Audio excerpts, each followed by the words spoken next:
प्यारे विद्यार्थियों, मैं जसविंदरपाल शर्मा समाजिक सिक्ख्या अध्यापक सरकारी सीनियर सैकेंडरी स्कूल हाकूवाला ਜ਼ਿਲ੍ਹਾ श्री मुक्तसर साहब आप जी का इस लैक्चर ਦੇ ਵਿੱਚ स्वागत करता हाँ। विद्यार्थियों, ਅੱਜ ਅਸੀਂ जिस विषय बारे चर्चा करन जा रहे हाँ वो है जमात 9वीं समाजिक सिक्ख्या का पाठ नंबर 3 गरीबी भारत के सामने एक चुनौती। तो विद्यार्थियों, ਜਿਉਂ ਦਾ ਸਾਡਾ ਭਾਰਤ ਆਜ਼ਾਦ ਹੋਇਆ 1947 ਦੇ ਵਿੱਚ, ਉਸ ਸਮੇਂ ਤੋਂ ਸਾਡੇ ਦੇਸ਼ ਦੇ ਸਾਹਮਣੇ ਜੋ ਗਰੀਬੀ ਹੈ ਇੱਕ ਬਹੁਤ ਵੱਡੀ ਚੁਣੌਤੀ ਦੇ ਰੂਪ ਵਿੱਚ ਆ ਰਹੀ ਹੈ। ਆਜ਼ਾਦੀ ਤੋਂ ਬਾਅਦ ਸਾਡੀਆਂ ਸਰਕਾਰਾਂ ਕੋਲ ਜੋ ਸਭ ਤੋਂ ਵੱਡੀ ਸਮੱਸਿਆ ਸੀ ਉਹ ਸੀ ਗਰੀਬੀ। ਗਰੀਬੀ ਜੋ ਹੈ ਲੋਕਾਂ ਦੀ ਕੰਮ ਕਰਨ ਦੀ ਸਮਰੱਥਾ, ਸਿਹਤ ਅਤੇ ਆਮਦਨ 'ਤੇ ਪ੍ਰਭਾਵ ਪਾਉਂਦੀ ਹੈ। ਹੁਣ ਅਸੀਂ ਇਹਦੀ ਪਰਿਭਾਸ਼ਾ ਬਾਰੇ ਗੱਲ ਕਰਾਂਗੇ ਤਾਂ ਇਹ ਪਰਿਭਾਸ਼ਾ ਜੋ ਹੈ ਇਸ ਦੀ ਦੇਸ਼ ਦੀਆਂ ਸਥਿਤੀਆਂ ਦੇ ਨਾਲ ਬਦਲਦੀ ਰਹਿੰਦੀ ਹੈ। ਇਸ ਪਾਠ ਰਾਹੀਂ ਅਸੀਂ ਗਰੀਬੀ ਰੇਖਾ ਦੀ ਧਾਰਨਾ, ਗਰੀਬੀ ਦੇ ਕਾਰਨ ਅਤੇ ਸਰਕਾਰ ਵੱਲੋਂ ਚਲਾਏ ਗਏ ਗਰੀਬੀ ਦੂਰ ਕਰਨ ਦੇ ਪ੍ਰੋਗਰਾਮਾਂ ਬਾਰੇ ਚਰਚਾ ਕਰਾਂਗੇ। ਗਰੀਬੀ ਕੀ ਹੈ? ਸਾਡਾ ਜੋ ਵਿਸ਼ਾ ਹੈ ਉਸ ਬਾਰੇ ਚਰਚਾ ਕਰਨ ਤੋਂ ਪਹਿਲਾਂ ਅਸੀਂ ਇਹ ਜਾਣਾਂਗੇ ਕਿ ਗਰੀਬੀ ਕੀ ਹੈ। ਤਾਂ ਵਿਦਿਆਰਥੀਓ, ਅਸੀਂ ਅਕਸਰ ਹੀ ਦੇਖਦੇ ਹਾਂ ਸਾਡੇ ਆਲੇ ਦੁਆਲੇ ਪਿੰਡਾਂ ਦੇ ਵਿੱਚ ਜਾਂ ਸ਼ਹਿਰਾਂ ਦੇ ਵਿੱਚ ਕੁਝ ਬੱਚੇ ਜੋ ਭਿਖਾਰੀ ਦੇ ਰੂਪ ਦੇ ਵਿੱਚ ਜਾਂ ਢਾਬਿਆਂ ਦੇ ਵਿੱਚ ਕੰਮ ਕਰ ਰਹੇ ਹੁੰਦੇ ਹਨ ਜਾਂ ਲੋਕਾਂ ਦੇ ਘਰਾਂ ਦੇ ਵਿੱਚ ਕੰਮ ਕਰਦੇ ਹਨ। ਇਸੇ ਤਰ੍ਹਾਂ ਪਿੰਡਾਂ ਦੇ ਭੂਮੀਹੀਣ ਮਜ਼ਦੂਰ ਸ਼ਹਿਰਾਂ ਵਿੱਚ ਉਸਾਰੀ ਦੇ ਕੰਮ ਜਿਵੇਂ ਸੜਕਾਂ ਦੀ ਮੁਰੰਮਤ ਆਦਿ ਕਰਦੇ ਦਿਹਾੜੀਦਾਰ, ਸੰਘਣੀ ਵਸੋਂ ਵਾਲੀਆਂ ਝੁੱਗੀਆਂ ਵਿੱਚ ਰਹਿੰਦੇ ਲੋਕ ਆਦਿ ਗਰੀਬ ਹੋ ਸਕਦੇ ਹਨ। ਸਾਡਾ ਜੋ ਆਰਥਿਕ ਸਰਵੇਖਣ 11-12 ਦੀ ਰਿਪੋਰਟ ਹੈ ਉਹਦੇ ਅਨੁਸਾਰ ਭਾਰਤ ਵਿੱਚ 276 ਮਿਲੀਅਨ ਯਾਨੀ ਕਿ 27 ਕਰੋੜ ਲੋਕ ਗਰੀਬੀ ਵਿੱਚ ਜਿਉਂਦੇ ਹਨ। ਜੇ ਸੰਸਾਰ ਨਾਲ ਤੁਲਨਾ ਕਰੀਏ ਤਾਂ ਸੰਸਾਰ ਦੀ ਕੁੱਲ ਗਰੀਬ ਜਨਸੰਖਿਆ ਦੇ 1/5 ਹਿੱਸੇ ਤੋਂ ਜ਼ਿਆਦਾ ਗਰੀਬ ਲੋਕ ਭਾਰਤ ਵਿੱਚ ਰਹਿੰਦੇ ਹਨ। ਤਾਂ ਅਸੀਂ 11-12 ਦੇ ਅੰਕੜੇ ਲਈਏ ਤਾਂ ਸਾਨੂੰ ਪਤਾ ਲੱਗਦਾ ਹੈ ਕਿ ਤਕਰੀਬਨ ਸਾਡੇ ਦੇਸ਼ ਦੇ ਵਿੱਚ ਹਰ ਇੱਕ ਚੌਥਾ ਵਿਅਕਤੀ ਗਰੀਬ ਹੈ। ਤਾਂ ਹੁਣ ਗਰੀਬੀ ਬਾਰੇ ਜਾਣਾਂਗੇ। ਤਾਂ ਬੱਚਿਓ, ਗਰੀਬੀ ਉਹ ਸਥਿਤੀ ਹੁੰਦੀ ਹੈ ਜਿਸ ਵਿੱਚ ਲੋਕ ਆਪਣੀ ਜ਼ਿੰਦਗੀ ਦੀਆਂ ਘੱਟੋ ਘੱਟ ਮੁੱਢਲੀਆਂ ਲੋੜਾਂ ਜਿਵੇਂ ਕਿ ਰੋਟੀ, ਕੱਪੜਾ, ਮਕਾਨ, ਸਿੱਖਿਆ ਅਤੇ ਸਿਹਤ ਸੁਵਿਧਾਵਾਂ ਆਦਿ ਪ੍ਰਾਪਤ ਕਰਨ ਤੋਂ ਅਸਮਰਥ ਹੁੰਦੇ ਹਨ। ਹੁਣ ਬੱਚਿਓ, ਜੋ ਸਾਡੀਆਂ ਮੁੱਢਲੀਆਂ ਲੋੜਾਂ ਹਨ, ਬੇਸਿਕ ਨੀਡਸ ਹਨ, ਉਹ ਹੈ ਰੋਟੀ। ਰੋਟੀ ਬਿਨਾਂ ਕੋਈ ਵੀ ਇਨਸਾਨ ਜਿਉਂਦਾ ਨਹੀਂ ਰਹਿ ਸਕਦਾ, ਸਭ ਤੋਂ ਵੱਡੀ ਜ਼ਰੂਰਤ ਹੈ। ਉਸ ਤੋਂ ਬਾਅਦ ਕੱਪੜਾ ਸਾਨੂੰ ਤਨ ਢੱਕਣ ਦੇ ਲਈ, ਸਰਦੀ ਗਰਮੀ ਦੇ ਲਈ ਜ਼ਰੂਰੀ ਹੈ। ਉਸ ਤੋਂ ਬਾਅਦ ਮਕਾਨ ਹੈ, ਮਕਾਨ ਬਹੁਤ ਜ਼ਰੂਰੀ ਲੋੜ ਹੈ। ਇਹਦੇ ਨਾਲ ਹੁਣ ਜੋ ਸਿੱਖਿਆ ਵੀ ਬਹੁਤ ਜ਼ਰੂਰੀ ਹੈ ਔਰ ਸਿਹਤ ਸੁਵਿਧਾਵਾਂ ਸਾਨੂੰ ਚਾਹੀਦੀਆਂ ਹਨ। ਔਰ ਇੱਥੇ ਗੱਲ ਕਰਾਂਗੇ ਕਿ ਜਿਨ੍ਹਾਂ ਵਿਅਕਤੀਆਂ ਕੋਲ ਇਹ ਸੁਵਿਧਾਵਾਂ ਨਹੀਂ ਹੁੰਦੀਆਂ ਜਾਂ ਉਹ ਪ੍ਰਾਪਤ ਕਰਨ ਤੋਂ ਇਹਨਾਂ ਸੁਵਿਧਾਵਾਂ ਤੋਂ ਅਸਮਰਥ ਹੁੰਦੇ ਹਨ, ਉਹਨਾਂ ਨੂੰ ਅਸੀਂ ਗਰੀਬ ਕਹਿ ਸਕਦੇ ਹਾਂ। ਇਹਨਾਂ ਲੋਕਾਂ ਨੂੰ ਇਹਨਾਂ ਮੁੱਢਲੀਆਂ ਲੋੜਾਂ ਦੀ ਪੂਰਤੀ ਦੇ ਲਈ ਬਹੁਤ ਜ਼ਿਆਦਾ ਸੰਘਰਸ਼ ਕਰਨਾ ਪੈਂਦਾ ਹੈ। ਮੁੱਢਲੀਆਂ ਲੋੜਾਂ ਪੂਰੀਆਂ ਨਾ ਹੋਣ 'ਤੇ ਗਰੀਬੀ ਵਿੱਚ ਜਿਹੜੇ ਲੋਕ ਰਹਿ ਰਹੇ ਹੁੰਦੇ ਹਨ ਉਹਨਾਂ ਦੀ ਸਿਹਤ ਅਤੇ ਕੁਸ਼ਲਤਾ ਦੀ ਹਾਨੀ ਹੁੰਦੀ ਹੈ, ਜਿਸ ਨਾਲ ਦੇਸ਼ ਜੋ ਹੈ ਨਿਰੰਤਰ ਗਰੀਬ ਰਹਿੰਦਾ ਹੈ। ਤਾਂ ਇਹ ਸੀ ਗਰੀਬੀ ਦੀ ਪਰਿਭਾਸ਼ਾ ਕਿ ਸਾਨੂੰ ਹਰ ਇੱਕ ਆਦਮੀ ਨੂੰ ਰੋਟੀ, ਕੱਪੜਾ, ਮਕਾਨ, ਸਿੱਖਿਆ ਅਤੇ ਸਿਹਤ ਸੁਵਿਧਾਵਾਂ ਸਾਡੀਆਂ ਮੁੱਢਲੀਆਂ ਜ਼ਰੂਰਤਾਂ ਹਨ। ਇਹਨਾਂ ਤੋਂ ਬਿਨਾਂ ਜੇ ਅਸੀਂ ਰਹਿ ਰਹੇ ਹਾਂ ਤਾਂ ਅਸੀਂ ਉਸ ਨੂੰ ਗਰੀਬ ਮੰਨਾਂਗੇ। ਤੁਹਾਡੇ ਸਾਹਮਣੇ ਸਕਰੀਨ 'ਤੇ ਇੱਕ ਤਸਵੀਰ ਹੈ। ਤਾਂ ਵਿਦਿਆਰਥੀਓ, ਇਹ ਚਿੱਤਰ ਸਾਨੂੰ ਕੀ ਦਰਸਾਉਂਦਾ ਹੈ? ਤਾਂ ਇਹ ਦਰਸਾ ਰਿਹਾ ਹੈ ਕਿ ਗਰੀਬੀ ਦਾ ਮਤਲਬ ਹੈ ਭੁੱਖ ਅਤੇ ਭੂਮੀਹੀਣ ਪਰਿਵਾਰ। ਤਾਂ ਗਰੀਬੀ ਦੇ ਵਿੱਚ ਭੁੱਖ ਸਭ ਤੋਂ ਵੱਡੀ ਸਮੱਸਿਆ ਹੈ, ਰੋਟੀ ਦਾ ਨਾ ਮਿਲਣਾ। ਦੂਸਰਾ ਹੈ ਭੂਮੀਹੀਣ ਪਰਿਵਾਰ, ਜਿਨ੍ਹਾਂ ਕੋਲੇ ਰਹਿਣ ਦੇ ਲਈ ਜਾਂ ਖੇਤੀਬਾੜੀ ਯੋਗ, ਗੁਜ਼ਾਰੇਯੋਗ ਭੂਮੀ ਨਹੀਂ ਹੈ। ਉਸ ਤੋਂ ਬਾਅਦ ਗਰੀਬੀ ਦਾ ਮਤਲਬ ਹੈ ਸਾਫ਼ ਪਾਣੀ ਅਤੇ ਸਾਫ਼ ਸਫਾਈ ਵਿਵਸਥਾ ਦੀ ਘਾਟ। ਇਹ ਬਹੁਤ ਵੱਡੀ ਜ਼ਰੂਰਤ ਅੱਜ ਕੱਲ੍ਹ। ਸਾਫ਼ ਪੀਣ ਵਾਲਾ ਪਾਣੀ ਉਪਲਬਧ ਹੋਣਾ ਅਤੇ ਸਾਫ਼ ਸਫਾਈ ਰਹਿਣਾ, ਕਿਉਂਕਿ ਜੇ ਸਾਫ਼ ਸਫਾਈ ਨਾ ਹੋਊਗੀ ਤਾਂ ਸਾਨੂੰ ਬਹੁਤ ਸਾਰੀਆਂ ਬਿਮਾਰੀਆਂ ਜਿਵੇਂ ਡੇਂਗੂ ਹੈ, ਮਲੇਰੀਆ ਹੈ, ਇਸ ਤਰ੍ਹਾਂ ਦੀਆਂ ਬਿਮਾਰੀਆਂ ਘੇਰ ਲੈਣਗੀਆਂ। ਤਾਂ ਇਹ ਸਾਨੂੰ ਇਹ ਚਿੱਤਰ ਦਰਸਾ ਰਹੇ ਹਨ। ਉਸ ਤੋਂ ਅਗਲੀ ਜੋ ਤਸਵੀਰ ਹੈ ਇਹ ਸਾਨੂੰ ਕੀ ਦਰਸਾ ਰਹੀ ਹੈ, ਤਾਂ ਇੱਥੋਂ ਪਤਾ ਲੱਗਦਾ ਹੈ ਕਮਜ਼ੋਰ ਸਿਹਤ ਅਤੇ ਕੁਪੋਸ਼ਣ। ਵਿਦਿਆਰਥੀਓ, ਕਮਜ਼ੋਰ ਜੋ ਸਿਹਤ ਹੈ ਜਾਂ ਕੁਪੋਸ਼ਣ ਤੋਂ ਭਾਵ ਹੈ ਸਾਨੂੰ ਜੋ ਖਾਣ ਲਈ ਜ਼ਰੂਰੀ ਭੋਜਨ ਹੈ ਉਹਦਾ ਨਾ ਮਿਲਣਾ, ਜਿੰਨੀ ਮਾਤਰਾ ਸਾਨੂੰ ਚਾਹੀਦੀ ਹੈ ਉਹ ਪ੍ਰਾਪਤ ਨਾ ਹੋਣਾ, ਤਾਂ ਇਹ ਕੁਪੋਸ਼ਣ ਦਾ ਸ਼ਿਕਾਰ ਬਹੁਤ ਸਾਰੇ ਲੋਕ ਹੋ ਜਾਂਦੇ ਹਨ। ਇਸ ਤੋਂ ਬਾਅਦ ਹੈ ਬੇਰੁਜ਼ਗਾਰੀ, ਕੰਮ ਦਾ ਨਾ ਮਿਲਣਾ। ਸਾਡੀ ਸਭ ਤੋਂ ਵੱਡੀ ਦੇਸ਼ ਦੀ ਸਮੱਸਿਆ ਹੈ ਕਿ ਲੋਕ ਬਹੁਤ ਜ਼ਿਆਦਾ ਗਿਣਤੀ ਦੇ ਵਿੱਚ ਬੇਰੁਜ਼ਗਾਰ ਹਨ, ਜੋ ਕਿ ਇਹ ਸਮੱਸਿਆ ਗਰੀਬੀ ਦੀ ਸਮੱਸਿਆ ਨੂੰ ਹੋਰ ਵੱਡਾ ਕਰ ਰਹੀ ਹੈ। ਤਾਂ ਇਹ ਦੋਨੋਂ ਚਿੱਤਰ ਜੋ ਦੋਨੋਂ ਤਸਵੀਰਾਂ ਹਨ ਸਾਨੂੰ ਇਹ ਦਰਸਾ ਰਹੀਆਂ ਹਨ ਕਿ ਗਰੀਬੀ ਦੇ ਵਿੱਚ ਜੋ ਕਮਜ਼ੋਰ ਸਿਹਤ ਹੈ, ਪੀਣ ਵਾਲੇ ਸਾਫ਼ ਪਾਣੀ ਦੀ ਘਾਟ ਹੈ, ਸਾਨੂੰ ਕੁਪੋਸ਼ਣ ਦਾ ਸ਼ਿਕਾਰ ਲੋਕ ਹੋ ਰਹੇ ਹਨ, ਬੇਰੁਜ਼ਗਾਰੀ ਸਮੱਸਿਆ ਹੈ, ਇਹ ਸਭ ਕੁਝ ਦਰਸਾ ਰਹੇ ਹਨ।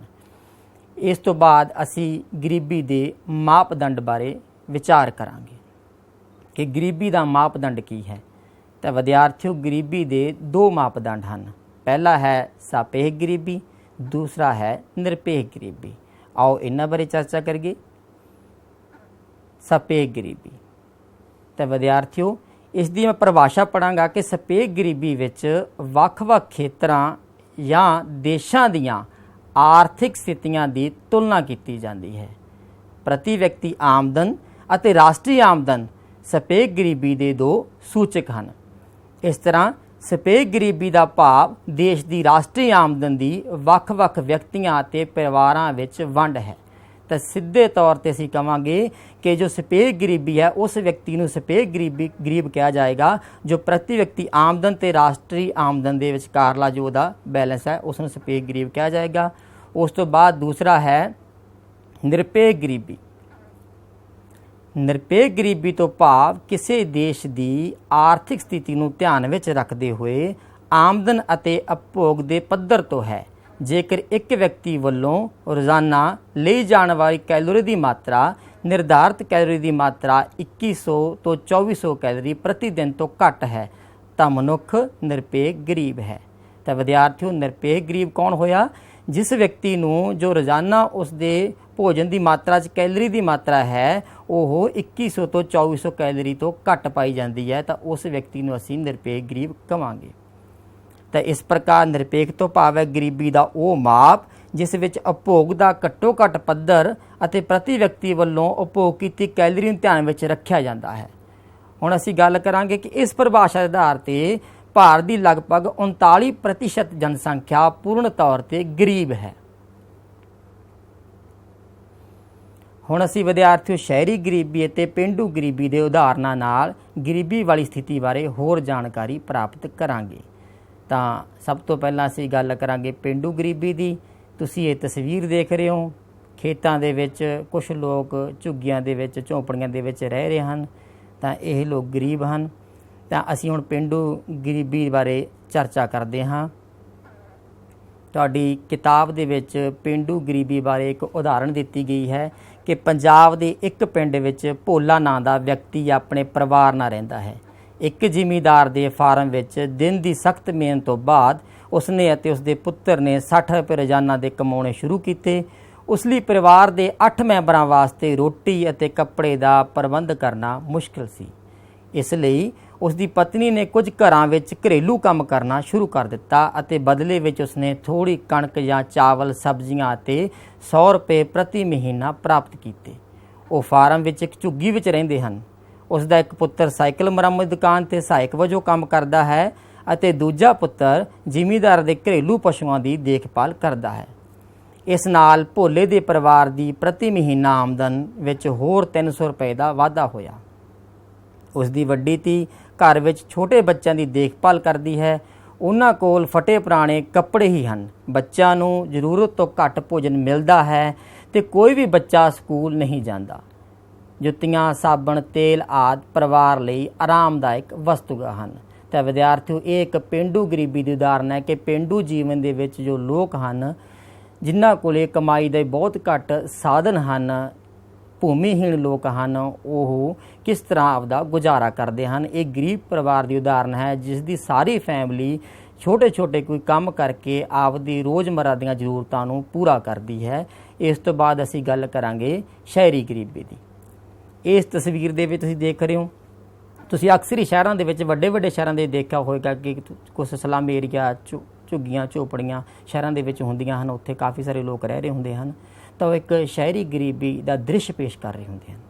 ਤੁਸੀਂ ਸਾਹਮਣੇ ਤਸਵੀਰ 'ਚ ਦੇਖ ਰਹੇ ਹੋ, ਕੁਛ ਲੋਕ ਬੈਠੇ ਨੇ, ਝੁੱਗੀਆਂ ਨੇ, ਉਹਨਾਂ ਦੇ ਵਿੱਚ ਰਹਿੰਦੇ ਹਨ।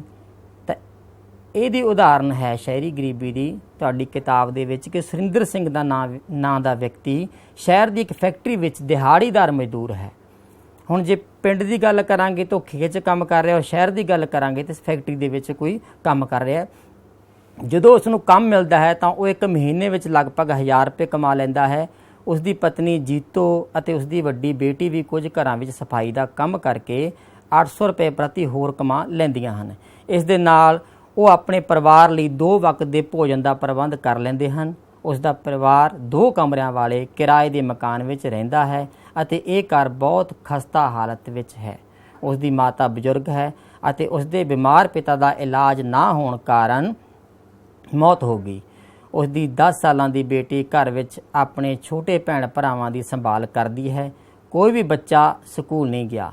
ਸੁਰਿੰਦਰ ਸਿੰਘ ਆਪ ਵੀ ਕਦੇ ਸਕੂਲ ਨਹੀਂ ਗਿਆ ਸੀ ਕਿਉਂਕਿ ਉਸਨੇ 10 ਸਾਲ ਦੀ ਉਮਰ ਵਿੱਚ ਹੀ ਆਪਣੇ ਪਿਤਾ ਦੇ ਨਾਲ ਕੰਮ ਕਰਨਾ ਸ਼ੁਰੂ ਕਰ ਦਿੱਤਾ ਸੀ। ਤੇ ਇਹ ਇੱਕ ਸ਼ਹਿਰੀ ਗਰੀਬੀ ਉਦਾਹਰਨ ਹੈ ਕਿ ਸ਼ਹਿਰ ਦੇ ਵਿੱਚ ਜੋ ਲੋਕ ਰਹਿੰਦੇ ਹਨ, ਜੋ ਖਾਸ ਕਰਕੇ ਕਈ ਲੋਕ ਪਿੰਡਾਂ ਤੋਂ ਸ਼ਹਿਰ ਚਲੇ ਜਾਂਦੇ ਹਨ ਕੰਮ ਦੀ ਭਾਲ ਦੇ ਵਿੱਚ, ਤਾਂ ਉਹ ਉੱਥੇ ਆਪਣਾ ਜੀਵਨ ਜਿਹੜਾ ਹੈ ਜਾਪਨ ਕਿਸ ਤਰ੍ਹਾਂ ਕਰਦੇ ਹਨ ਉਸ ਦੀ ਉਦਾਹਰਨ ਹੈ ਕਿ ਸਾਰਾ ਹੀ ਪਰਿਵਾਰ ਮਿਲ ਕੇ ਕੰਮ ਕਰਦਾ ਹੈ। ਉਹਨਾਂ ਦੇ ਬੱਚੇ ਪੜ੍ਹਨ ਨਹੀਂ ਜਾਂਦੇ ਕਿਉਂਕਿ ਉਹਨਾਂ ਨੂੰ ਜੇ ਉਹ ਪੜ੍ਹਨ ਜਾਣਗੇ ਤਾਂ ਉਹਨਾਂ ਦਾ ਆਮਦਨ ਦਾ ਜ਼ਰੀਆ ਖਤਮ ਹੋ ਜਾਵੇਗਾ ਕਿ ਬੱਚੇ ਜਾਣਗੇ ਕਿਸੇ ਦੇ ਘਰ ਕੰਮ ਕਰਨਗੇ ਜਾਂ ਕਿਸੇ ਦੁਕਾਨ 'ਤੇ ਕੰਮ ਕਰਨਗੇ ਤਾਂ ਉਹ 2-4 ਰੁਪਏ ਕਮਾ ਕੇ ਲਿਆਉਣਗੇ। ਇਹੀ ਉਹਨਾਂ ਵਾਸਤੇ ਬਹੁਤ ਵੱਡਾ ਲਾਹੇਵੰਦ ਸਾਧਨ ਹੋਵੇਗਾ। ਇਸ ਕਰਕੇ ਉਹ ਬੱਚਿਆਂ ਨੂੰ ਸਕੂਲ ਨਹੀਂ ਭੇਜਦੇ। ਤਾਂ ਇਹ ਸੀ ਸ਼ਹਿਰੀ ਗਰੀਬੀ। ਤਾਂ ਹੁਣ ਅਸੀਂ ਇਹਨਾਂ 2 ਉਦਾਹਰਨਾਂ ਤੋਂ ਇਹ ਸਾਫ਼ ਹੈ ਕਿ ਗਰੀਬੀ ਦੇ ਕਾਰਨ ਕੀ ਹੈ। ਤਾਂ ਸਭ ਤੋਂ ਪਹਿਲਾ ਕਾਰਨ ਹੈ ਭੁੱਖ। ਤਾਂ ਦੂਸਰਾ ਹੈ ਕੰਮ ਦੀ ਘਾਟ, ਕੰਮ ਨਾ ਮਿਲਣਾ।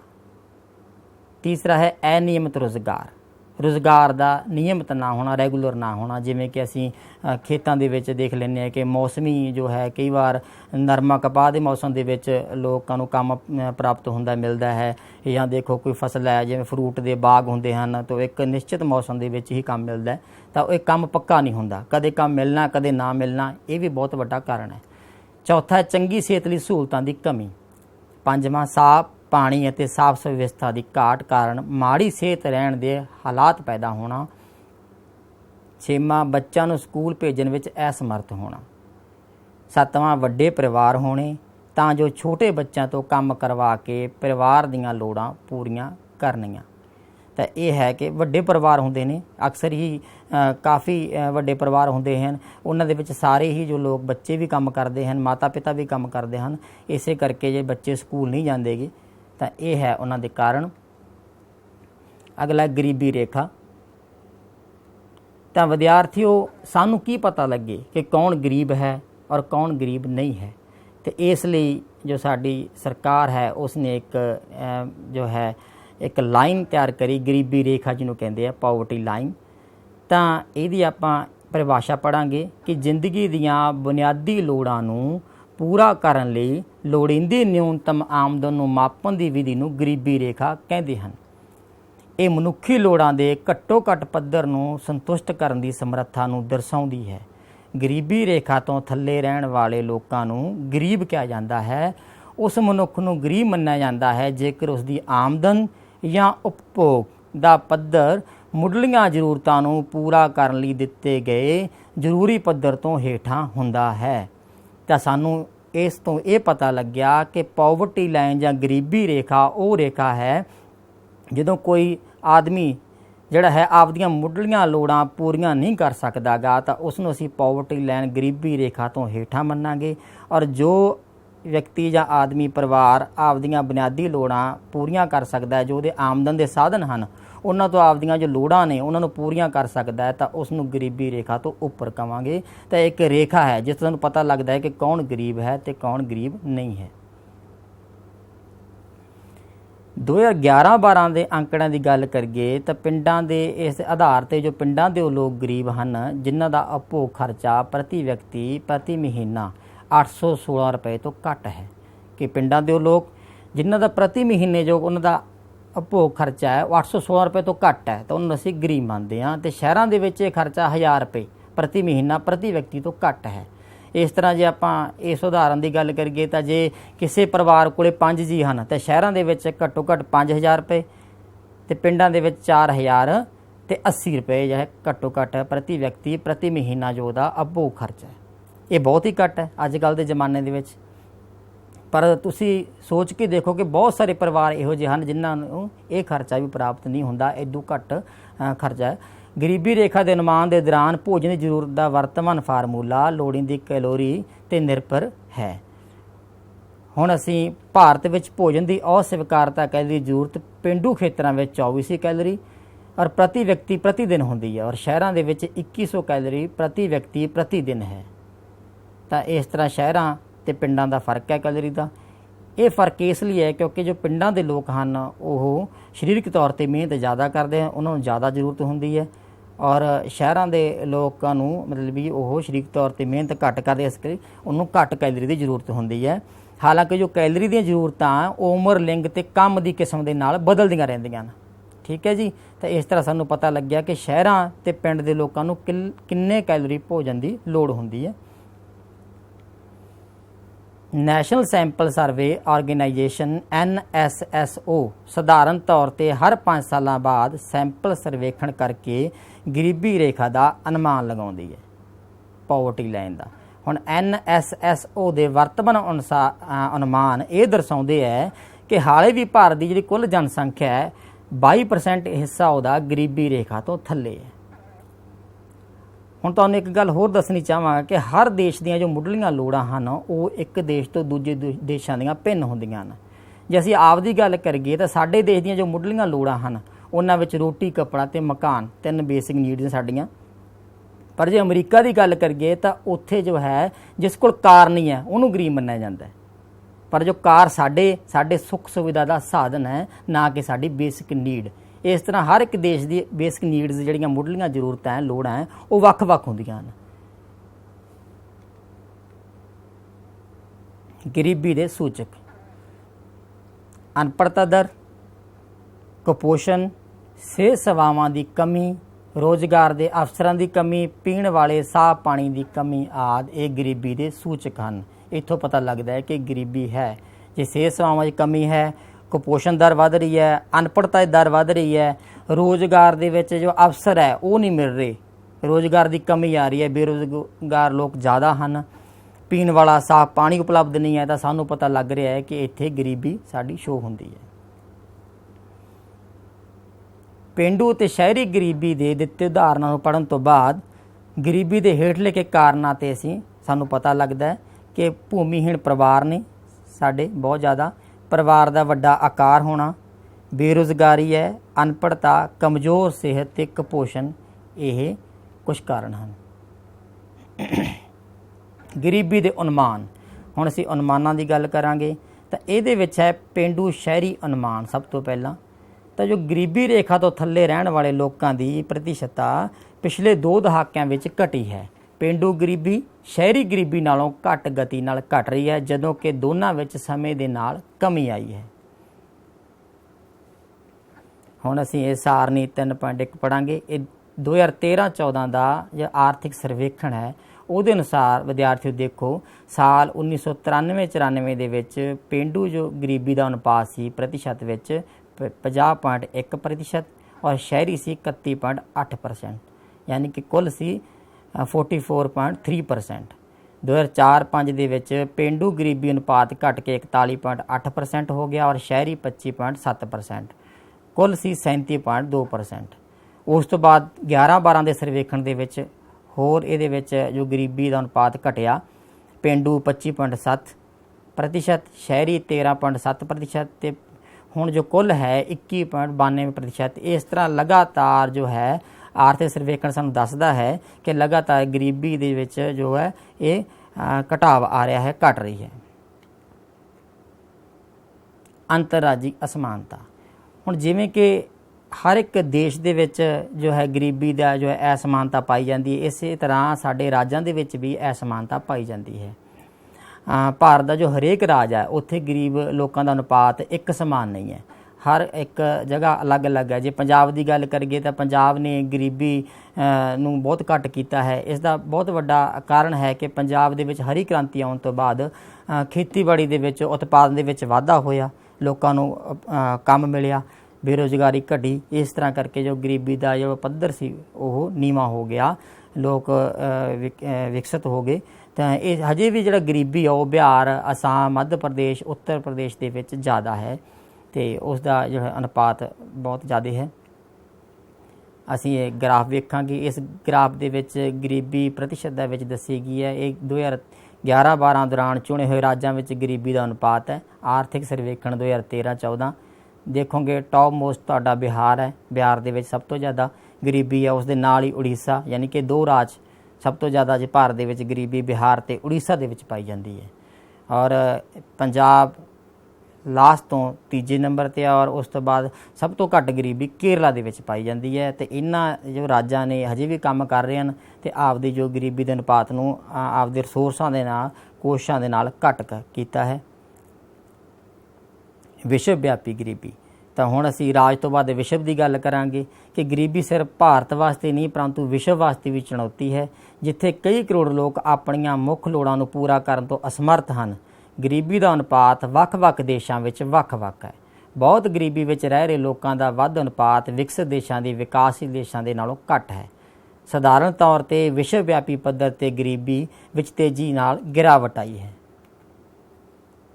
ਹੁਣ ਜੇ ਚੀਨ ਦੀ ਗੱਲ ਕਰੀਏ ਤਾਂ ਚੀਨ ਨੇ ਗਰੀਬੀ ਨੂੰ ਆਪਦੇ ਰਿਸੋਰਸਾਂ ਦੇ ਨਾਲ ਲਗਭਗ ਖਤਮ ਕਰ ਦਿੱਤਾ ਹੈ। ਇਸ ਤਰ੍ਹਾਂ ਜੋ ਹੈ ਦੱਖਣੀ ਏਸ਼ੀਆ ਦੇ ਦੇਸ਼ ਜਿਵੇਂ ਕਿ ਭਾਰਤ, ਪਾਕਿਸਤਾਨ ਹੈ, ਸ਼੍ਰੀਲੰਕਾ, ਨੇਪਾਲ, ਬੰਗਲਾਦੇਸ਼, ਭੂਟਾਨ ਆਦਿ ਵਿੱਚ ਵੀ ਗਰੀਬਾਂ ਦੀ ਸੰਖਿਆ ਵਿੱਚ ਗਿਰਾਵਟ ਇੰਨੀ ਤੇਜ਼ ਨਹੀਂ ਹੈ। ਰੂਸ ਵਿੱਚ ਪਹਿਲਾਂ ਕੋਈ ਗਰੀਬ ਨਹੀਂ ਸੀ, ਪਰ ਹੁਣ ਉੱਥੇ ਵੀ ਕੁਝ ਹੱਦ ਤੱਕ ਗਰੀਬੀ ਹੋ ਗਈ ਹੈ। ਹੁਣ ਅਸੀਂ ਇਸ ਚਰਚਾ ਤੋਂ ਬਾਅਦ ਗੱਲ ਕਰਾਂਗੇ ਗਰੀਬੀ ਦੇ ਕਾਰਨਾਂ ਬਾਰੇ। ਤੇ ਸਭ ਤੋਂ ਪਹਿਲਾ ਕਾਰਨ ਹੈ ਆਰਥਿਕ ਵਿਕਾਸ ਦੀ ਧੀਮੀ ਦਰ। ਵਿਦਿਆਰਥੀ, ਅਸੀਂ ਜਾਣਦੇ ਹਾਂ ਕਿ ਸਾਡਾ ਦੇਸ਼ ਲਗਭਗ 100 ਸਾਲਾਂ ਤੋਂ ਵੱਧ ਵੀ ਅੰਗਰੇਜ਼ੀ ਰਾਜ ਦੇ ਅਧੀਨ ਰਿਹਾ। ਤਾਂ ਉਸ ਸਮੇਂ ਜੋ ਅੰਗਰੇਜ਼ੀ ਸਰਕਾਰ ਦੀਆਂ ਨੀਤੀਆਂ ਸਨ, ਉਹਨਾਂ ਨੇ ਸਾਡੇ ਜੋ ਪ੍ਰਾਚੀਨ ਉਦਯੋਗ ਸਨ, ਭਾਵੇਂ ਉਹ ਕੱਪੜਾ ਉਦਯੋਗ ਹੋਵੇ, ਭਾਵੇਂ ਸਾਡੇ ਘਰਾਂ ਦੇ ਵਿੱਚ ਘਰੇਲੂ ਉਦਯੋਗ ਹੋਵੇ, ਲਗਭਗ ਉਹਨਾਂ ਨੂੰ ਖਤਮ ਕਰਤਾ ਸੀ। ਫੈਕਟਰੀਆਂ ਆਈਆਂ, ਕਾਰਖਾਨੇ ਲੱਗ ਗਏ, ਸਾਡੇ ਜੋ ਨਿੱਕੇ ਨਿੱਕੇ ਉਦਯੋਗ ਸੀ ਖਤਮ ਹੋ ਗਏ।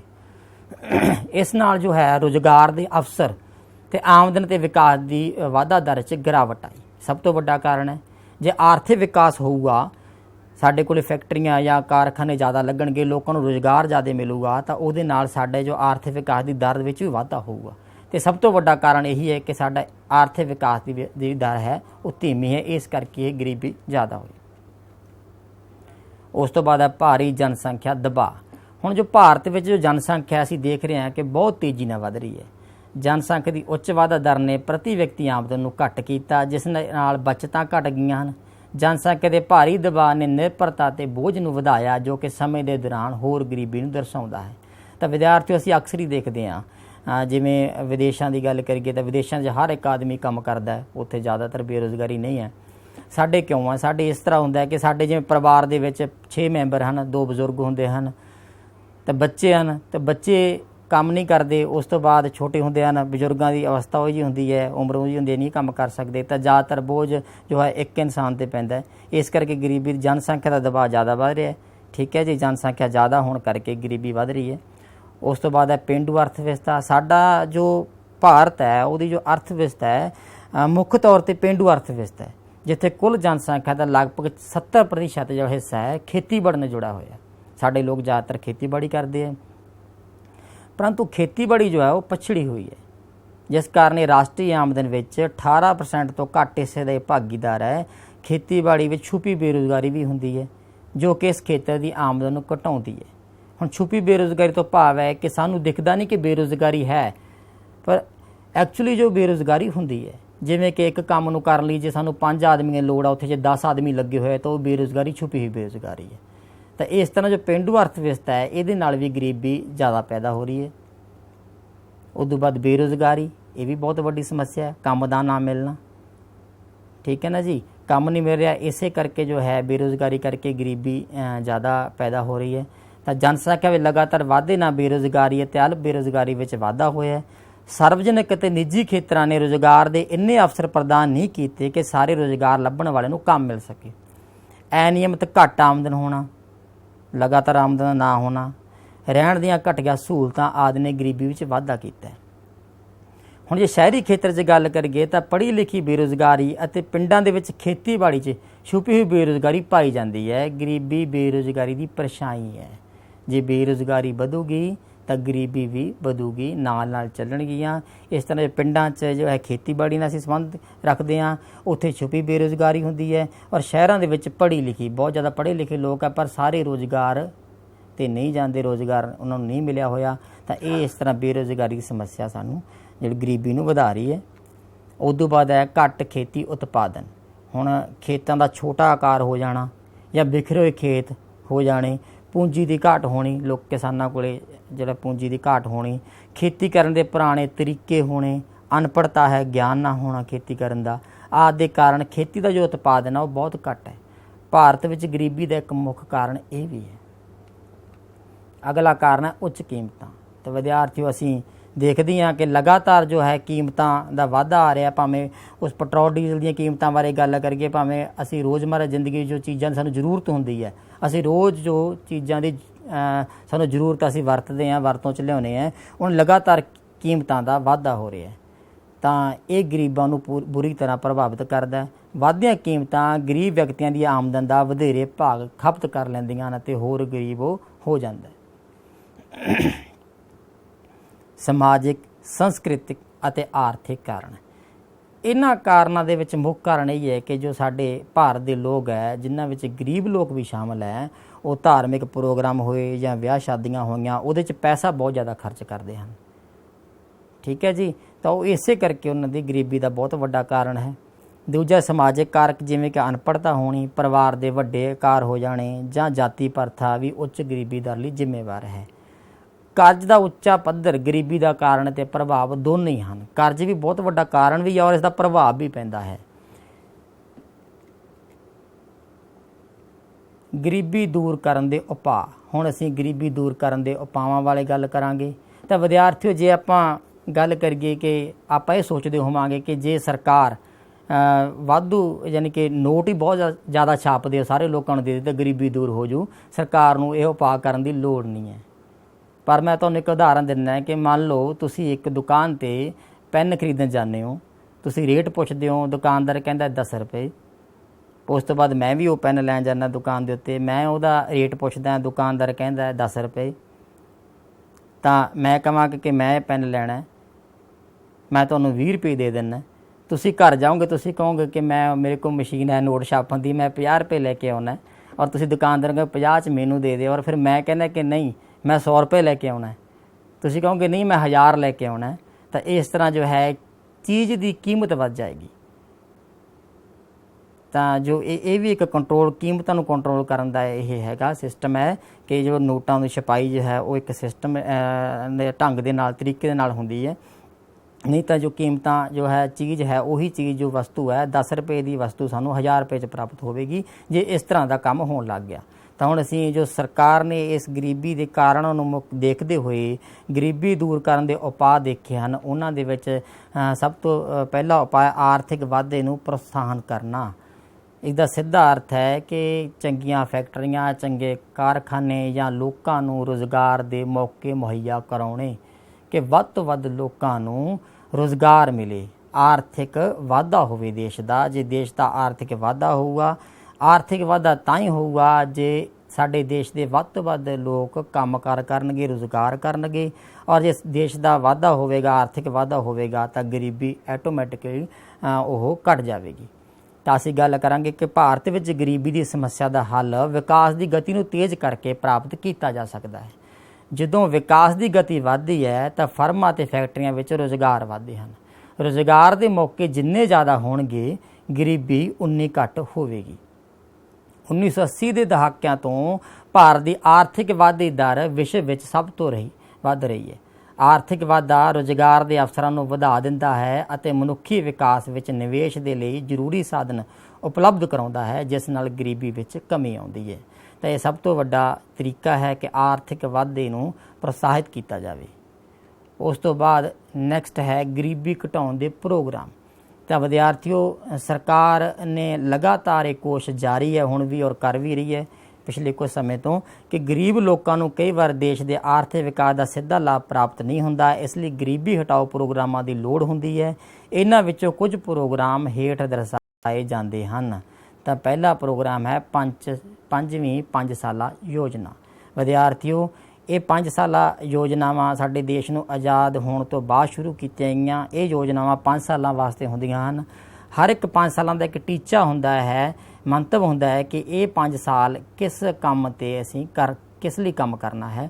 ਅਤੇ ਜੋ 5ਵੀਂ 5 ਸਾਲਾ ਯੋਜਨਾ ਸੀ ਉਹਦੇ ਵਿੱਚ ਵੀ ਗਰੀਬੀ ਦੂਰ ਕਰਨ ਦੇ ਲਈ ਇਹ ਕੰਮ ਕੀਤਾ ਗਿਆ। ਇਸ ਯੋਜਨਾ ਦੌਰਾਨ ਗਰੀਬਾਂ ਦੇ ਰਹਿਣ ਸਹਿਣ ਦੇ ਦਰਜੇ ਨੂੰ ਉੱਚਾ ਚੁੱਕਣ ਲਈ ਘੱਟ ਤੋਂ ਘੱਟ ਜ਼ਰੂਰਤ ਪ੍ਰੋਗਰਾਮ ਮਿਨੀਮਮ ਨੀਡਸ ਪ੍ਰੋਗਰਾਮ ਚਲਾਇਆ ਗਿਆ। ਇਸ ਪ੍ਰੋਗਰਾਮ ਅਧੀਨ ਪ੍ਰਾਇਮਰੀ ਸਿੱਖਿਆ ਕਿ ਹਰ ਇੱਕ ਬੱਚੇ ਨੂੰ ਪ੍ਰਾਇਮਰੀ ਸਿੱਖਿਆ ਜ਼ਰੂਰ ਮਿਲੇ, ਕਿਸ਼ੋਰ ਸਿੱਖਿਆ, ਪੇਂਡੂ ਸਿਹਤ, ਪਿੰਡ ਦੇ ਲੋਕਾਂ ਨੂੰ ਸਿਹਤ ਸਮੱਸਿਆਵਾਂ ਦੂਰ ਕਰਨ ਦੇ ਲਈ ਪੇਂਡੂ ਸਿਹਤ 'ਤੇ ਜ਼ੋਰ ਦਿੱਤਾ ਗਿਆ। ਪੇਂਡੂ ਜਲ ਸਪਲਾਈ, ਹਰ ਇੱਕ ਘਰ ਨੂੰ ਪਾਣੀ ਮਿਲੇ, ਹਰ ਇੱਕ ਆਦਮੀ ਨੂੰ ਪੀਣ ਯੋਗ ਸਾਫ਼ ਪਾਣੀ ਮਿਲੇ। ਪੇਂਡੂ ਸੜਕਾਂ, ਪੇਂਡੂ ਬਿਜਲੀਕਰਨ, ਸ਼ਹਿਰਾਂ ਵਿੱਚ ਬਣੀਆਂ ਗੰਦੀਆਂ ਬਸਤੀਆਂ ਵਿੱਚ ਸੁਧਾਰ ਆਦਿ ਸ਼ਾਮਲ ਹਨ। ਇਹ ਯੋਜਨਾ ਸਮਾਜ ਦੇ ਗਰੀਬ ਵਰਗ ਦੀ ਜ਼ਿੰਦਗੀ ਦੀ ਗੁਣਵੱਤਾ ਵਿੱਚ ਸੁਧਾਰ ਕਰਨਾ ਸੀ। ਇਸ ਦਾ ਮੁੱਖ ਟੀਚਾ ਇਹ ਸੀ। ਉਸ ਤੋਂ ਬਾਅਦ ਤੁਸੀਂ ਇਹ ਤਸਵੀਰ ਦੇਖ ਰਹੇ ਹੋ, national rural employment guarantee act NREGA 2005। ਤਾਂ ਇਹ 2005 ਦੇ ਵਿੱਚ ਐਕਟ ਪਾਸ ਹੋਇਆ। ਤਾਂ ਇਸ ਐਕਟ ਤਹਿਤ ਵਿਦਿਆਰਥੀ ਇਸ ਨੂੰ ਕਹਿੰਦੇ ਆ Mahatma Gandhi national rural employment guarantee act MNREGA 2005। ਵੈਸੇ ਅਸੀਂ ਆਮ ਭਾਸ਼ਾ ਦੇ ਵਿੱਚ ਨਰੇਗਾ ਕਹਿ ਦਿੰਦੇ ਹਾਂ। ਤਾਂ ਆਮ ਹੀ ਤੁਸੀਂ ਪਿੰਡਾਂ ਦੇ ਵਿੱਚ ਲੋਕ ਦੇਖੋਗੇ ਕਿ ਜਿਹੜੇ ਲੋਕ ਨਰੇਗਾ 'ਚ ਕੰਮ ਕਰਦੇ ਹਨ ਉਹ ਗਲੀਆਂ ਨਾਲੀਆਂ ਸਾਫ਼ ਕਰਦੇ ਹਨ ਜਾਂ ਸੜਕਾਂ ਦੇ ਆਲੇ ਦੁਆਲੇ ਘਾਹ ਜਾਂ ਕੁਛ ਹੋਰ ਗਰਾਊਂਡ ਵਗੈਰਾ ਉਹ ਕੰਮ ਲੱਗੇ ਰਹਿੰਦੇ ਹਨ। ਤਾਂ ਇਸ ਨੂੰ ਨਰੇਗਾ ਕਹਿੰਦੇ ਆ। 2005 ਦੇ ਵਿੱਚ ਐਕਟ ਪਾਸ ਹੋਇਆ। ਤਾਂ ਇਸ ਦਾ ਮੇਨ ਮਕਸਦ ਕੀ ਸੀ, ਇਹ ਤਸਵੀਰ ਤੁਸੀਂ ਦੇਖ ਰਹੇ ਹੋ। ਅਤੇ ਇਸ ਐਕਟ ਦਾ ਮੇਨ ਜੋ ਮੁੱਖ ਮੰਤਵ ਸੀ ਕਿ ਹਰ ਸਾਲ ਦੇਸ਼ ਦੇ ਪੇਂਡੂ ਖੇਤਰ ਦੇ ਹਰ ਇੱਕ ਪਰਿਵਾਰ ਨੂੰ 100 ਦਿਨ ਲਈ ਸੁਨਿਸ਼ਚਿਤ ਰੁਜ਼ਗਾਰ ਪ੍ਰਾਪਤ ਕਰਨ ਦਾ ਉਦੇਸ਼ ਸੀ ਇਹਦਾ, ਕਿ ਹਰ ਇੱਕ ਪਰਿਵਾਰ ਨੂੰ ਸਾਲ ਦੇ ਵਿੱਚ 100 ਦਿਨ ਜ਼ਰੂਰੀ ਰੁਜ਼ਗਾਰ ਮਿਲੇ ਹੀ ਮਿਲੇ। ਔਰ ਇਹਦੇ ਵਿੱਚ ਇੱਕ ਖਾਸ ਗੱਲ ਇਹ ਸੀ ਕਿ ਇਹਨਾਂ ਰੁਜ਼ਗਾਰਾਂ ਵਿੱਚ 1/3 ਹਿੱਸਾ ਰੁਜ਼ਗਾਰ ਦਾ ਮਹਿਲਾਵਾਂ ਲਈ ਰਾਖਵਾਂ ਰੱਖਿਆ ਗਿਆ ਸੀ। ਇਸ ਯੋਜਨਾ ਨੂੰ ਲਾਗੂ ਕਰਨ ਲਈ ਕੇਂਦਰ ਅਤੇ ਰਾਜ ਸਰਕਾਰ ਵੱਲੋਂ ਰੋਜ਼ਗਾਰ ਗਰੰਟੀ ਫੰਡ ਸਥਾਪਿਤ ਕੀਤਾ ਜਾਂਦਾ ਹੈ, ਜਿਸ ਦੇ ਨਾਲ ਉਹਨਾਂ ਨੂੰ 100 ਦਿਨ ਦੇ ਰੁਜ਼ਗਾਰ ਦਾ ਜੋ ਹੈ ਉਹਨਾਂ ਨੂੰ ਪੈਸੇ ਦਿੱਤੇ ਜਾਂਦੇ ਹਨ। ਤਾਂ ਇਹ ਸੀ ਮਨਰੇਗਾ। ਨੈਕਸਟ ਹੈ ਸੰਪੂਰਨ ਗ੍ਰਾਮੀਣ ਰੁਜ਼ਗਾਰ ਯੋਜਨਾ SGRY। ਵਾਧੂ ਸਰਪਲਸ ਮਜ਼ਦੂਰਾਂ ਨੂੰ ਰੁਜ਼ਗਾਰ ਅਕਸ ਪ੍ਰਦਾਨ ਕਰਨ ਲਈ ਅਤੇ ਖੇਤਰੀ ਸਮਾਜਿਕ ਅਤੇ ਆਰਥਿਕ ਸਥਿਤੀਆਂ ਨੂੰ ਵਿਕਸਿਤ ਕਰਨ ਦੇ ਉਦੇਸ਼ ਨਾਲ ਇਹ ਯੋਜਨਾ ਬਣਾਈ ਗਈ ਹੈ। ਠੀਕ ਹੈ ਜੀ। ਅਤੇ ਇਹ ਸੀ ਸੰਪੂਰਨ ਗ੍ਰਾਮੀਣ ਰੁਜ਼ਗਾਰ ਯੋਜਨਾ ਕਿ ਹਰ ਇੱਕ ਬੰਦੇ ਨੂੰ ਪਿੰਡ ਦੇ ਵਿੱਚ ਹਰ ਇੱਕ ਬੇਰੁਜ਼ਗਾਰ ਨੂੰ ਰੁਜ਼ਗਾਰ ਪ੍ਰਾਪਤ ਹੋਵੇ, ਇਸ ਦੇ ਲਈ ਹੈ। ਉਸ ਤੋਂ ਅਗਲੀ ਯੋਜਨਾ ਹੈ ਪ੍ਰਧਾਨ ਮੰਤਰੀ ਰੁਜ਼ਗਾਰ ਯੋਜਨਾ PMRY। ਇਹ ਯੋਜਨਾ ਵਿਦਿਆਰਥੀਓ 1993 ਵਿੱਚ ਸ਼ੁਰੂ ਕੀਤੀ ਗਈ ਸੀ। ਇਸ ਦਾ ਮੁੱਖ ਉਦੇਸ਼ ਪੇਂਡੂ ਖੇਤਰਾਂ ਅਤੇ ਛੋਟੇ ਸ਼ਹਿਰਾਂ ਵਿੱਚ ਪੜ੍ਹੇ ਲਿਖੇ ਬੇਰੁਜ਼ਗਾਰ ਨੌਜਵਾਨਾਂ ਲਈ ਰੁਜ਼ਗਾਰ ਦੇ ਅਵਸਰ ਪ੍ਰਦਾਨ ਕਰਨਾ ਸੀ। ਅਗਲਾ ਹੈ ਜੀ ਪ੍ਰਧਾਨ ਮੰਤਰੀ ਗ੍ਰਾਮੋਦਯ ਯੋਜਨਾ PMGY 2000। ਤਾਂ ਵਿਦਿਆਰਥੀਓ ਇਹ ਜੋ ਯੋਜਨਾ ਸੀ ਇਹ ਯੋਜਨਾ 2000 ਵਿੱਚ ਲਾਗੂ ਕੀਤੀ ਗਈ ਸੀ। ਇਸ ਯੋਜਨਾ ਦਾ ਮੁੱਖ ਉਦੇਸ਼ ਪੇਂਡੂ ਖੇਤਰ ਦੀਆਂ ਸੜਕਾਂ, ਘਰ, ਪੀਣ ਦੇ ਪਾਣੀ, ਪ੍ਰਾਇਮਰੀ ਸਿੱਖਿਆ ਅਤੇ ਸਿਹਤ ਨੂੰ ਵਾਧੂ ਕੇਂਦਰੀ ਸਹਾਇਤਾ ਲੈ ਕੇ ਸੁਧਾਰਨਾ ਸੀ।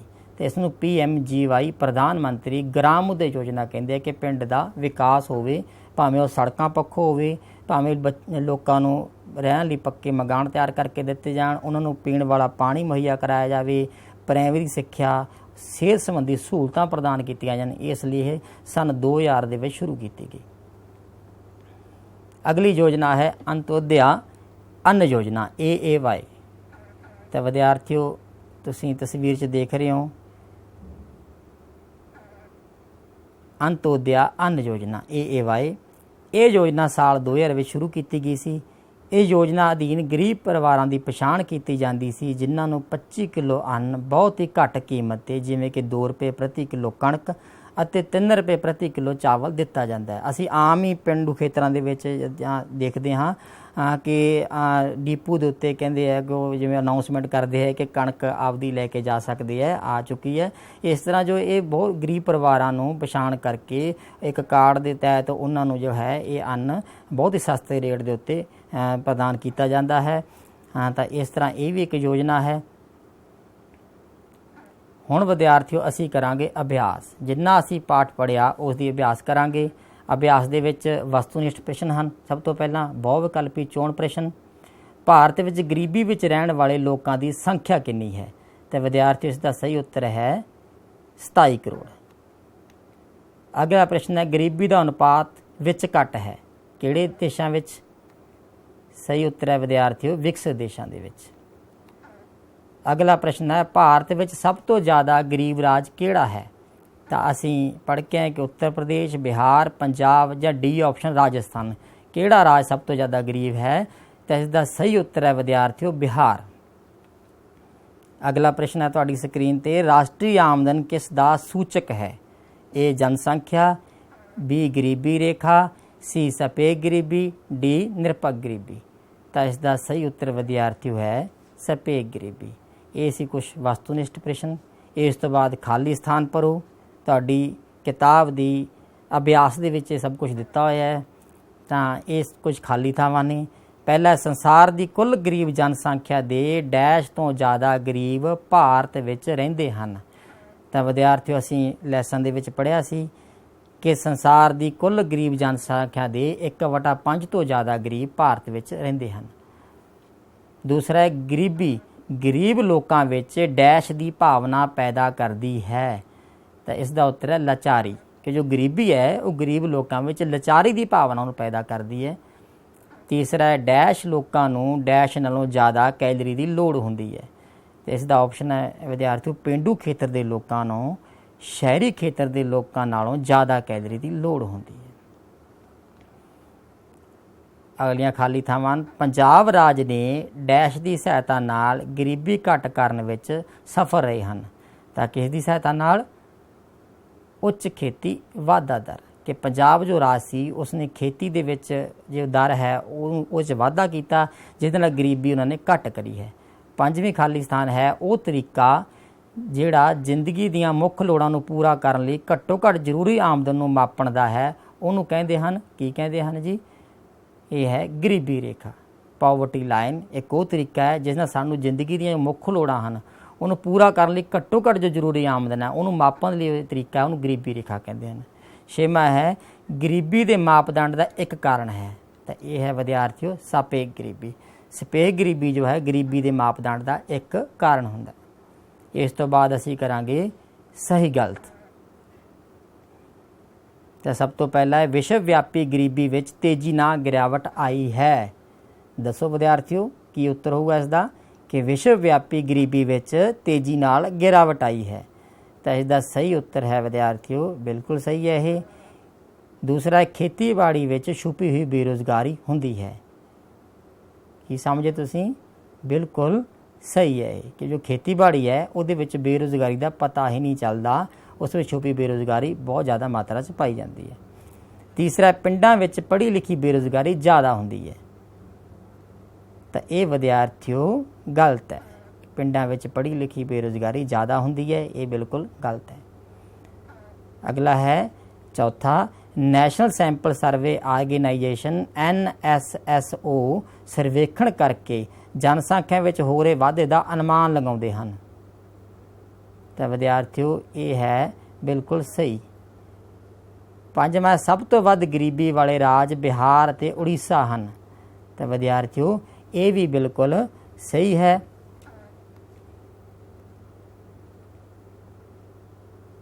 ਬਹੁਤ ਛੋਟੇ ਉੱਤਰਾਂ ਵਾਲੇ ਪ੍ਰਸ਼ਨ ਇਹ ਤੁਹਾਡੀ ਕਿਤਾਬ ਦੇ ਵਿੱਚ ਪ੍ਰਸ਼ਨ ਦਿੱਤੇ ਹੋਏ ਹਨ। ਸਪੇਗ ਗਰੀਬੀ ਤੋਂ ਕੀ ਭਾਵ ਹੈ? ਨਿਰਪੇਖ ਗਰੀਬੀ ਤੋਂ ਕੀ ਭਾਵ ਹੈ? ਤੀਸਰਾ ਹੈ ਸਪੇਗ ਗਰੀਬੀ ਦੇ 2 ਸੰਕੇਤਕਾਂ ਦੇ ਨਾਂ ਦੱਸੋ। ਚੌਥਾ ਗਰੀਬੀ ਰੇਖਾ ਤੋਂ ਕੀ ਭਾਵ ਹੈ? ਪੰਜਵਾਂ ਹੈ ਗਰੀਬੀ ਰੇਖਾ ਨੂੰ ਨਿਰਧਾਰਿਤ ਕਰਨ ਲਈ ਭਾਰਤ ਦੇ ਯੋਜਨਾ ਕਮਿਸ਼ਨ ਨੇ ਕੀ ਮਾਪਦੰਡ ਅਪਣਾਇਆ ਹੋਇਆ ਹੈ? ਬਹੁਤ ਛੋਟੇ ਉੱਤਰਾਂ ਵਾਲੇ ਪ੍ਰਸ਼ਨ। ਗਰੀਬੀ ਦੇ 2 ਮਾਪਦੰਡਾਂ ਦੇ ਨਾਂ ਦੱਸੋ। ਗਰੀਬ ਪਰਿਵਾਰਾਂ ਵਿੱਚ ਸਭ ਤੋਂ ਜ਼ਿਆਦਾ ਕੌਣ ਦੁੱਖ ਸਹਿੰਦਾ ਹੈ। ਭਾਰਤ ਦੇ ਸਭ ਤੋਂ ਵੱਧ 2 ਗਰੀਬ ਰਾਜਾਂ ਦੇ ਨਾਂ ਦੱਸੋ। ਕੇਰਲਾ ਨੇ ਗਰੀਬੀ ਕਿਵੇਂ ਸਭ ਤੋਂ ਵੱਧ ਘਟਾਈ ਹੈ, ਇਹ ਦੱਸਣਾ ਸੀ। ਪੱਛਮੀ ਬੰਗਾਲ ਨੂੰ ਗਰੀਬੀ ਘਟਾਉਣ ਵਿੱਚ ਕਿਸ ਨੇ ਸਹਾਇਤਾ ਕੀਤੀ। 11ਵਾਂ ਹੈ 2 ਰਾਜਾਂ ਦੇ ਨਾਮ ਦੱਸੋ ਜਿਨ੍ਹਾਂ ਨੇ ਉੱਚ ਖੇਤੀਬਾੜੀ ਵਾਧਾ ਦਰ ਦੀ ਸਹਾਇਤਾ ਨਾਲ ਗਰੀਬੀ ਘਟਾਈ ਹੈ। ਅੱਗੇ ਕੁਝ ਪ੍ਰਸ਼ਨ ਨੇ। ਚੀਨ ਅਤੇ ਦੱਖਣੀ ਪੂਰਬੀ ਏਸ਼ੀਆਈ ਦੇਸ਼ ਗਰੀਬੀ ਘਟਾਉਣ ਵਿੱਚ ਕਿਵੇਂ ਸਮਰੱਥ ਹੋਏ। ਗਰੀਬੀ ਦੇ 2 ਕਾਰਨ ਦੱਸੋ। 2 ਗਰੀਬੀ ਘਟਾਉਣ ਵਾਲੇ ਪ੍ਰੋਗਰਾਮਾਂ ਦੇ ਜੋ ਨਾਂ ਹਨ ਉਹ ਦੱਸੋ, ਕਿਹੜੇ ਨਾਂ ਹਨ। ਅਸੀਂ ਪ੍ਰੋਗਰਾਮ ਪੜ੍ਹ ਕੇ ਆਏ ਨੇ ਵਿਦਿਆਰਥੀਓ ਕਿ ਕਿਹੜੇ ਨਾਂ ਹਨ। ਉਸ ਪ੍ਰੋਗਰਾਮ ਨਾਂ ਦੱਸੋ ਜਿਹੜਾ ਸਰਕਾਰੀ ਸਕੂਲ ਬੱਚਿਆਂ ਨੂੰ ਮੁਫਤ ਭੋਜਨ ਪ੍ਰਦਾਨ ਕਰਾਉਂਦਾ ਹੈ।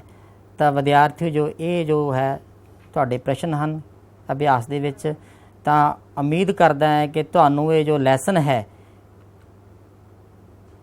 ਚੰਗੀ ਤਰ੍ਹਾਂ ਸਮਝ ਆ ਗਿਆ ਹੋਊਗਾ।